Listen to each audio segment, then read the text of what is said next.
This is you. This is your badness level. It's unusually high for someone your size. Hello and welcome back. So today we're doing something just a little bit different than what's normally on my channel, mostly because it needed to be done.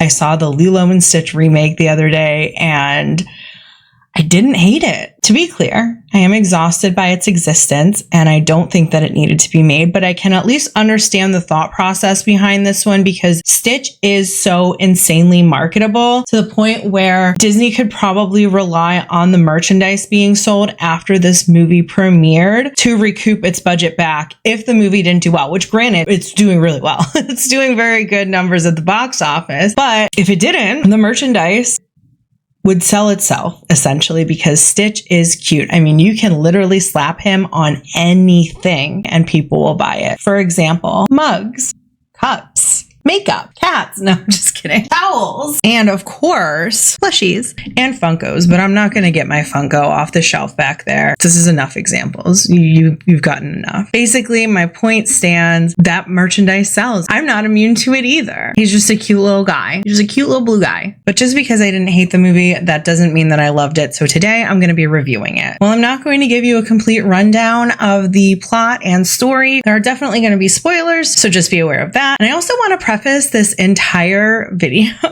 by saying that I did not go into this movie with a negative mindset whatsoever. I went into it very open-minded and I was willing to give them the benefit of the doubt. And again, I didn't hate it like I expected myself to, but it is still incredibly flawed. So let's get into it and let's start with positives. Just to say as well, these lists are in no particular order over what I think is better or worse than anything else. It's basically just what came to my mind as I was writing down notes frantically, having seen the movie and being a respectful audience member and not having my phone out to take notes. So these are just organized, but it's a jumbled organization. So anyway, positives.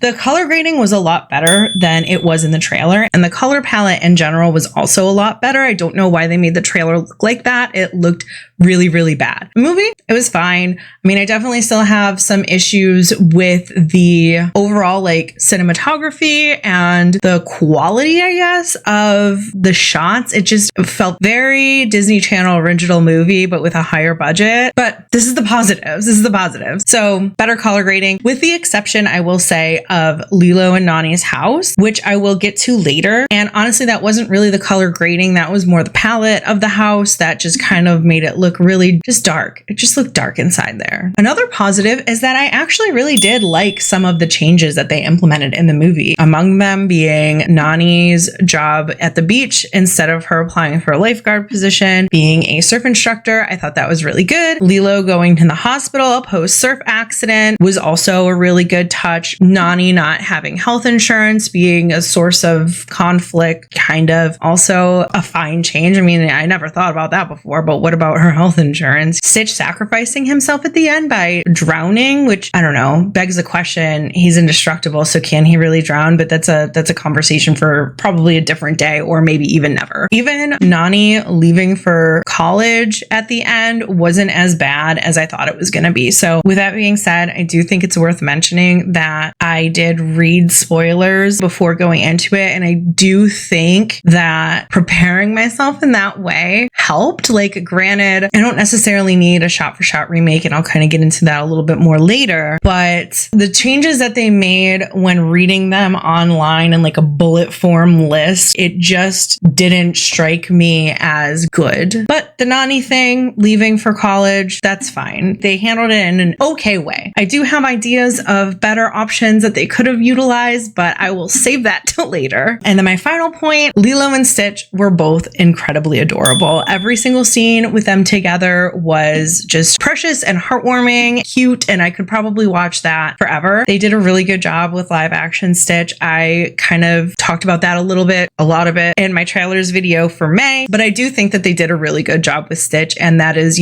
probably half the battle with the movie. The other half is getting the story right, but at least I got Stitch, and I love him. Always. I always love Stitch. So those are my positives. Now, I want to talk real quick before I get into the negatives about expectations. Let's manage them.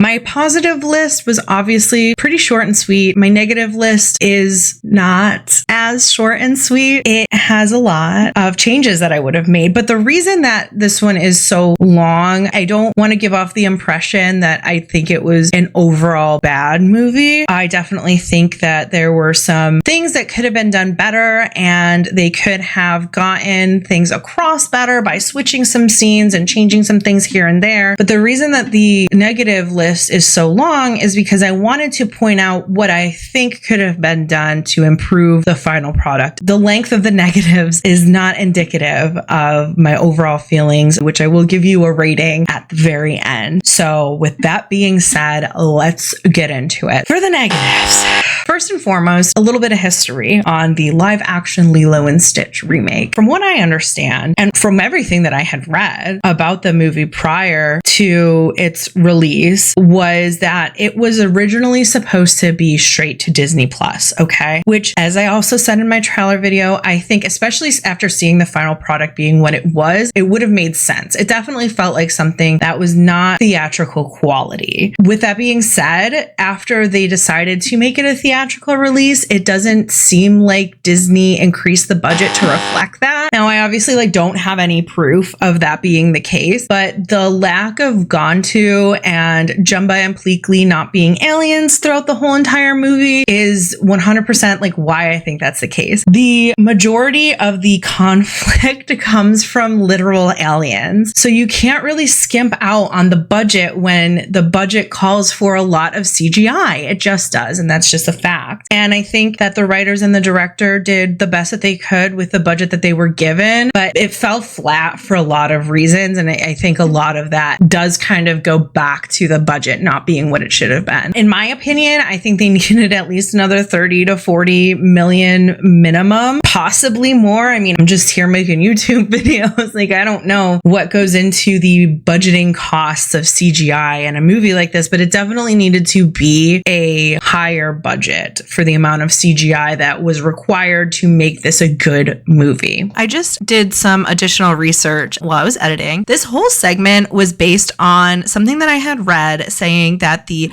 production budget for the Lilo and Stitch remake was $15 million, which sounds about in line with what I would expect from a Disney Plus original. But it turns out the budget was actually $100 million. And with that new information, I don't understand, I guess, why the movie looks the way that it does. It does not seem like maybe that budget was as utilized as well as I had initially thought. And also, my opinion on the movie has slightly changed because of this. So just keep that in mind. It's still not a bad movie. I still like it, but it doesn't look like $100 million movie. We'll just leave it at that. So like I said before, while there were changes that I did like, there were also some changes that I didn't like or I think could have been done a lot better. Specifically, Jumba as the plot twist villain, Lilo being adopted by David and his grandma, which I also consider a plot hole because why didn't they just do that from the beginning? I really don't understand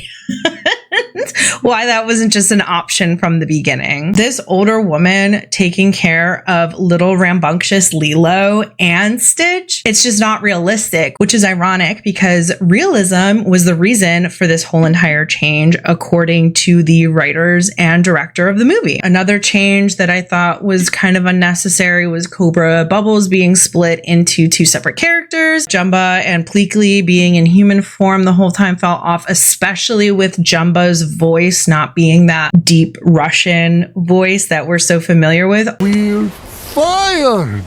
No! We do it my way! Honestly, the Russian accent I could have been fine without, but the Zach Galifianakis voice did not lend itself well to Jumba's character, in my opinion. Anyway, Jumba and Pleakley not being aliens the whole time just felt really off. I feel like you kind of missed some good comedy elements by making them humans. And no Gontu, which I know I've mentioned before, also really hurt the overall story because it led into Jumba being the the last minute plot twist villain, because without Gantu, you don't really have a lot of conflict, and making Jumba the villain adds that conflict back into the movie, just in my opinion, not very well. So I think that keeping Jumba and Pleakley as Lilo's newfound family would make a lot of sense in terms of how this movie played out. So in my version, Gantu exists. He's not just like non-existent. And the Grand Councilwoman, after coming down to Earth to bring Stitch back, or I guess properly exile him, you know, the whole scene kind of plays out similarly to the original one, with Lilo telling her that she legally adopted Stitch. She has the paperwork for him. The Grand Councilwoman declares that Earth is where Stitch is going to carry out the rest of his exile, and she declares Earth, Lilo, Stitch, and their family under the protection of the Galactic Federation. So then Jumba, Pleakley, Cobra Bubbles, David, Tutu, they all help Lilo and Nani rebuild their home after the confrontation with Gantu destroys it, which is again similar to the original film. However, Nani is still going to go off to college, and instead of leaving Lilo and Stitch with the elderly woman next door, she would leave them in the care of Jumba and Pleakley in their newly built home. Rebuilding the house also gives an opportunity for the interior to be brighter, reflecting that things are much more positive in Lilo and Nani's lives now that they have this newfound family, and Nani can work towards her goal of becoming a marine biologist. David, Tutu, Cobra Bubbles will all check in on Lilo and Stitch and Jumba and Pleakley frequently. The declaration of protection from the Grand Councilwoman gives Nani peace of mind to leave Lilo and Stitch there, while Stitch's sacrifice proves that Lilo is safe with him. You can even keep the teleporter gun in this version as well, either with it belonging to Gantu and at the last minute we find out that Stitch stole it from him, or my preferred option, the mid-credit scene still stays the same, but we don't know about the existence of the portal gun because Jumba built it specifically for Nani to come visit Lilo whenever she wants. This way it's a surprise to both the audience and Lilo and Stitch that Jumba helped them out in this way. And that also kind of is like a nice little nod to the end of the original movie, where it shows that Jumba built Lilo the little like levitating car or like spaceship. As a side note as well, I think the portal gun was a bit of a MacGuffin type item. And also somewhat of a plot hole in the context of the mid-credits scene. Like, we're not shown that it can teleport people large distances, only that it can basically just create a portal from one room to the next, or from the inside to the outside, or the floor to the ceiling, that type of thing. We're never shown that, like, if Nani wanted to create a portal to go into Lilo's room, that would be an option, but whatever. Another issue that I had was the fact that there really wasn't any kind of conflict in the movie at all, which again, primarily due to the lack of Gantu, but I also feel like there wasn't as much emotional conflict as there should have been either. I didn't feel the emotional weight due to the loss of Lilo and Nani's parents as much as I did in the original. Nani genuinely didn't seem stressed enough for the situation that she was in, and Lilo 100% should have gotten mad at Stitch for ruining things like she did in the original movie, which brings me to my next point. Stitch's character growth from being an agent of destruction and chaos to caring for and protecting his newfound family kind of came out of left field. There's some things that I think that they should have shown to kind of build the bridge between those two moments. I'm only operating based off of what I have in the original movie and what I have in the current movie. I mean, granted, any of these scenes could have been changed or modified. It's just you need something to show that growth. And for example, I think that you really need Stitch being disoriented and causing destruction on the beach after being rescued from the surf accident, which leads to Cobra Bubbles saying that Nani isn't capable of taking care of Lilo. And you can even have this scene still play out in the hospital while Lilo's being treated. You can still keep Nani not having the health insurance. It's kind of like a bit of a conflict there. But you also need to include David's full line of, you know, I really believed they had a chance. Then you came along. he did say, I really thought they had a chance in the remake, but he didn't say the rest of it. And even leaving that full line in, I think would have been better than Stitch kind of just like coming to that realization out of nowhere. After that, you'd get the I'm lost scene, which frankly, they could have had him go back to the shelter for, and they still could have left in. I am bitter that they didn't have that in the movie.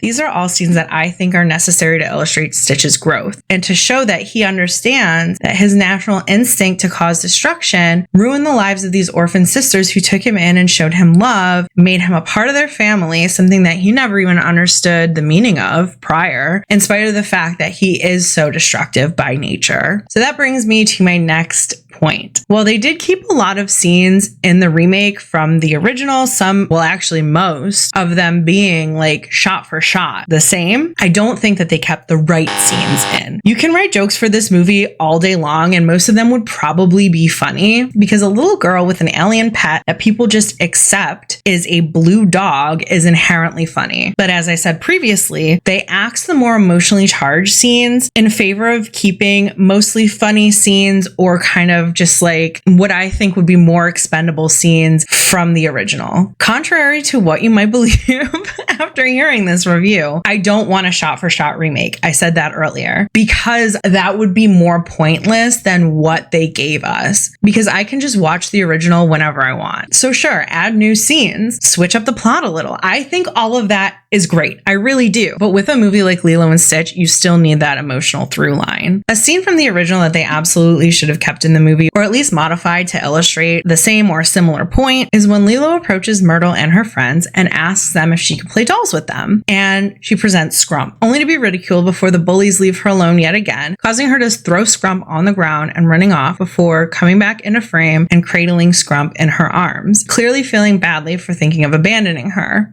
Like I said, you can change the scene up, but it's important to show the extent to which Lilo is bullied and how isolated it makes her feel. This scene, coupled with the seemingly upbeat and positive live action Lilo, would have been great because it gives us a glimpse into how Lilo projects this feeling of happiness and positivity to overcompensate for how lonely and sad she really is. That not only helps the audience form an emotional bond with Lilo, but it also helps make her a more three-dimensional character. Without moments like these and the ones that I mentioned previously with Stitch, you're missing out on what made the original movie so special. And man, they were so close with this one, but they just didn't get there for me. With the exception of Gone 2, they're not very large changes. They're just little scenes here and there, but those scenes really help develop the movie into more than what we got as the live action film. Oh, and possibly one of the worst crimes this movie committed, besides leaving out the I'm lost scene, which I've gone over like 5 times by now, is that Pleakley, while he still wore feminine clothes, did not wear a single dress. And I think that's messed up, actually. But anyway, I didn't hate it, but I didn't love it. And is it the best Disney live action remake? Probably. Is the bar so low that that means literally nothing? Yes. So my final score on Lilo and Stitch 2025 is higher than I thought it would be at 5 out of 10. It's just very straight down the middle of the road. It doesn't really lean one way or the other, whether that's negative or positive. Like I said, I know the negative portion of this video was much longer than the positive version, but when you're talking about positives, like you really don't have that much to say, but when you're talking about negatives, like I want to give examples of things that I think that could have been done better or things that I just didn't feel were done well in the first place. And I want to back that up. I don't want to just sit here and be like, this movie was bad, this part was bad, and then move on to the next thing, And that's it. That's what I have to say about Lilo and Stitch. It is doing super well at the box office. And honestly, if they could make a sequel that wasn't based on an existing story, so like don't make Lilo and Stitch 2, Stitch Has a Glitch, maybe do something with the cousins that the TV series touched based on, because they're definitely going to get a bigger budget the second time around. Hang on a second.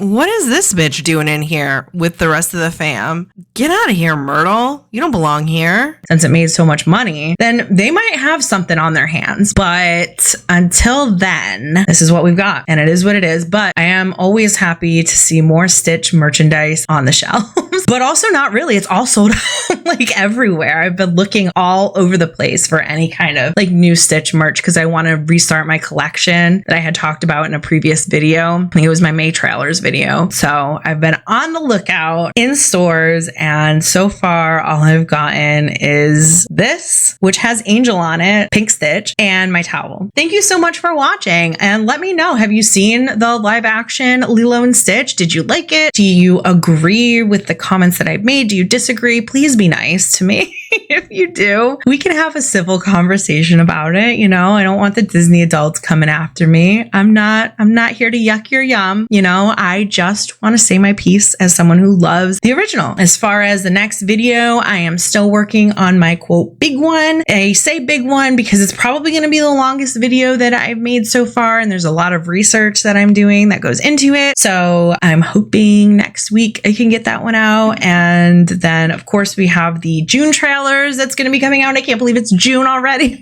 And the next twin films. So June's pretty much set as far as the upload schedule. So definitely come by, subscribe if you want to see more of this, or if you want to see those other videos. I'm still not going to tell you what the big one's about. You'll have to come back and find out on your own. But yeah, thank you guys so much. And I hope you have a great rest of your day or rest of your week. Thanks again. And I'll see you next time. Bye.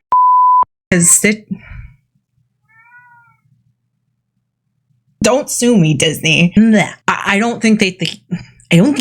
I feel like playing Lilo and Stitch in a bar should be considered a war crime because it's such an emotionally charged movie. And if I was not sober watching Lilo and Stitch, I swear to God, I would be a puddle on the floor.